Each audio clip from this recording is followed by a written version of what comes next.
할렐루야, 좋은 아침입니다. 오늘도 하루의 첫 숨을 하나님 앞에서 쉬기 위해 이 자리에 나오신 여러분들을 진심으로 축복합니다. 우리가 눈을 뜨기 전에 하나님께서 이미 우리를 지키고 계셨고, 또 우리가 이곳에 오기 전에도 하나님은 우리를 기다리고 계셨습니다. 오늘 하루도 걱정보다 기도가 먼저 나오고 한숨보다 찬양이 먼저 나오기를 간절히 바랍니다.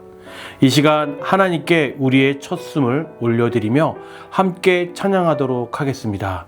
찬송가 282장 함께 부르시겠습니다.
주기도문으로 함께 기도하겠습니다. 하늘에 계신 우리 아버지여, 이름이 거룩히 여김을 받으시오며 나라에 임하옵시며 뜻이 하늘에서 이룬 것 같이 땅에서도 이루어지이다. 오늘날 우리에게 일용할 양식을 주옵시고 우리가 우리에게 죄 지은 자를 사하여 준 것 같이 우리 죄를 사하여 주옵시고 우리를 시험에 들게 하지 마옵시고 다만 악에서 구하옵소서.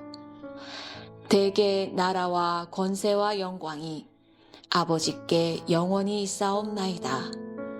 아멘. 오늘 우리에게 주신 생명의 말씀은 마태복음 21장 33절에서 46절 말씀입니다. 다른 한 비유를 들으라.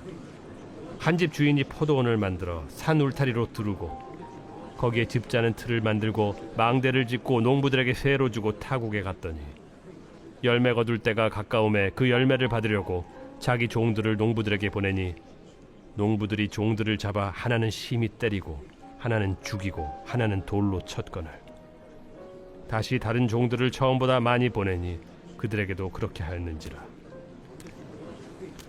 후에 자기 아들을 보내며 이르되 그들이 내 아들은 존대하리라 하였더니 농부들이 그 아들을 보고 서로 말하되 이는 상속자니 자 죽이고 그의 유산을 차지하자 하고 이에 잡아 포도원 밖에 내쫓아 죽였느니라. 그러면 포도원 주인이 올 때 그 농부들을 어떻게 하겠느냐?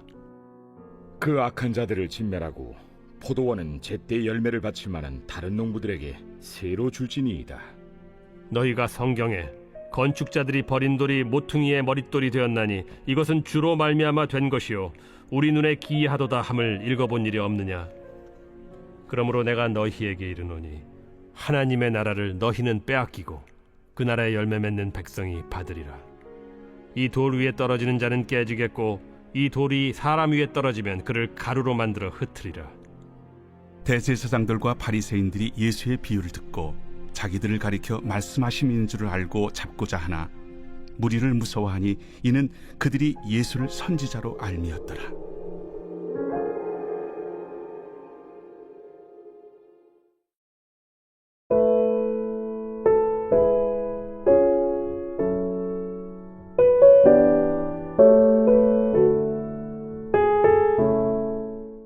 사랑하는 성도 여러분, 사람은 누구나 무언가를 맡으며 살아갑니다.